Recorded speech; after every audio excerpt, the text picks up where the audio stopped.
afternoon, welcome back. I'm Marcus Peter.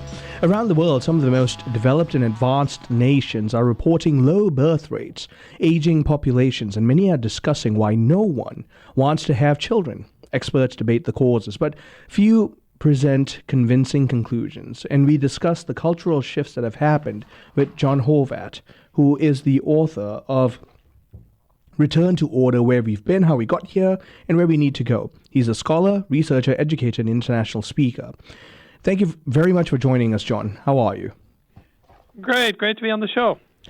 So let's address the elephant in the room here pertaining to the lie of global overpopulation, because right now what we're seeing, especially in the most developed nations, most advanced nations in the world, anywhere from aging population to clearly an inability to meet replacement rate, and there are going to be long-term repercussions for this.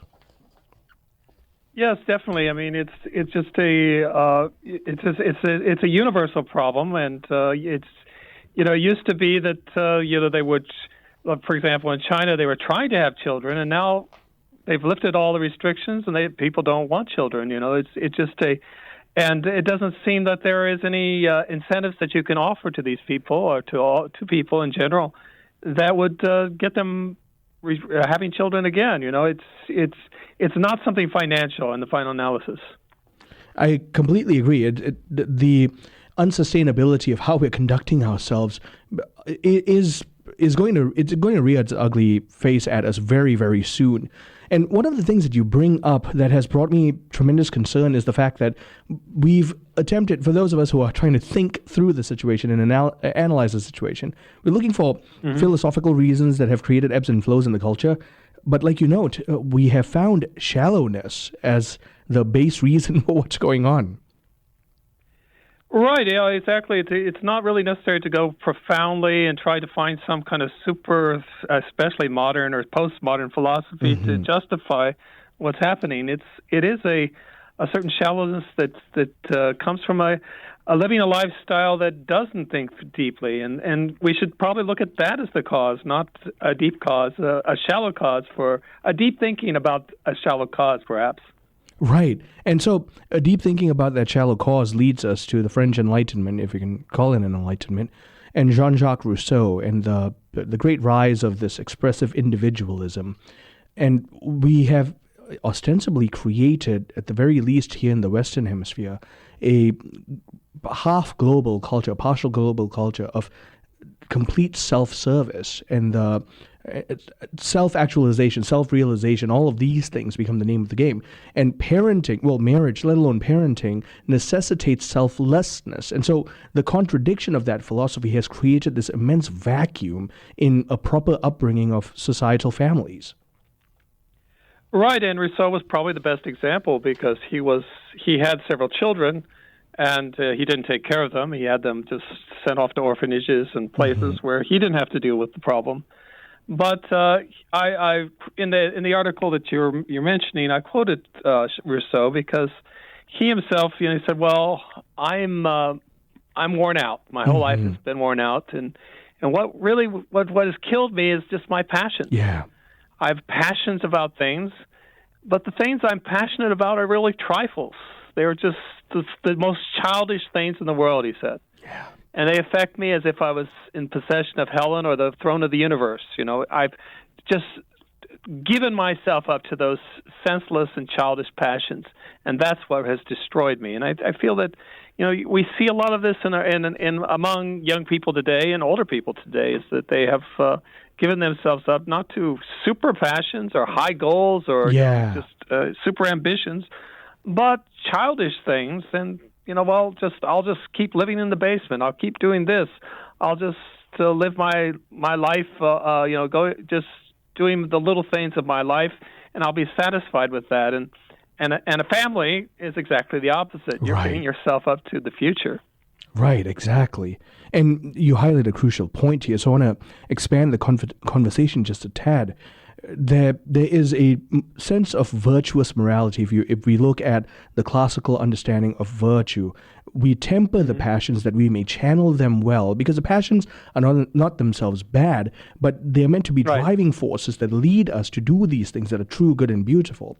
We've created a society that has allowed itself to be driven by the passions. And so, to quote Rousseau again, my passions made me live, but my passions have killed me. And so we are seeing this now manifest in the public sphere.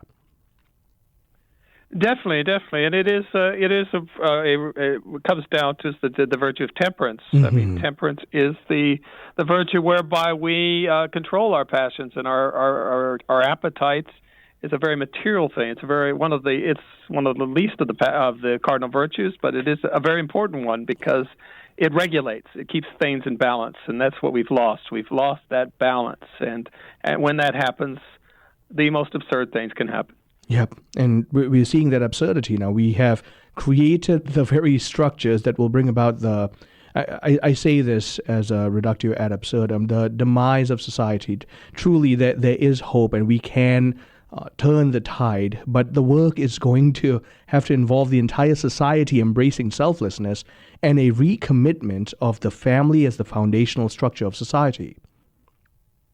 Yes, definitely, and I think the church has a major role to play in that because the action of grace inside the soul is exactly turned toward enlightening the intellect, strengthening the will, tempering the passions. Those are concrete. Those are concrete effects of the work of grace inside the soul, and so it allows the person to do things that are not only according to our nature, but supernature, which is supernatural, and so we could do things beyond human nature as a result of that divine action inside our souls. You know, for all the promises of the French Enlightenment in terms of the liberation of the human person, it actually led to the debasement of the human person. The Catholic gospel has always provided the avenue for nature to be elevated by grace into, as you mentioned, the level of supernature. We were made to be, in this case, supermen and superwomen, and we willingly cast that aside to be slaves to our own passions. Exactly, and that's the tragedy of all, because we hold in our hands, all the answers. If we would only correspond to that grace and take advantage of the sacraments of the church that that dispense those graces. So grace works upon nature, which means that there is a cooperative element here. God wants to work with our wills. He wants us to cooperate with choosing selflessness, choosing marriage, working within the bounds of marriage so that we can become the kind, first of all, the kind of people he made us to be, but also the kind of people who build a society that's ordered towards the common good for the sake of our fellow man and ultimately for God's glory. Definitely, and I think that's why marriage is a sacrament, because it is such a task, an enormous task, and a very difficult thing to do. But with the help of the sacrament, it becomes something joyful, and becomes something not easy, but it is something doable. Right, exactly, and doable, livable, and enjoyable by the gift of God's grace. And so that presents that final consideration, which is, we need children. We need to have children, but they're not commodities. If they are welcomed as gifts as a result of the commitment of one man, one woman, permanent, lifelong, and indissoluble, we recreate again these foundational, unbreakable structures for a flourishing society. Definitely. I mean, that explains it very well, because we are.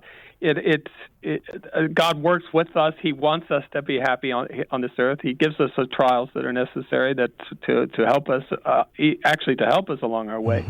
But yes, we definitely need that. So there's a pathway forward here. There's still quite a bit of hope.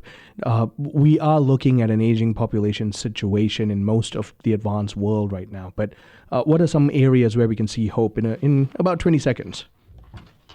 Well, I think definitely the young people are getting involved. Those who are changing and who are going ahead, very, very much. They are going all the way. They want the whole thing. They want marriage. They want traditional marriage, and I think also young clergy. Also, it's amazing what we're seeing. These are people that are saying, "Well, I want to be God's minister in this." John, I want to say thank you very, very much for making the time to speak with us. This was a good conversation. Excellent. No, it's always. Well, I don't think. I think this is the first time I've been on your show, but it's been a great experience for me. Thank you very much. My guest, John Horvat, scholar, researcher, educator, international speaker, author of Return to Order: Where We've Been, How We Got Here, and Where We Need to Go. Stay tuned. I'm Marcus Peter.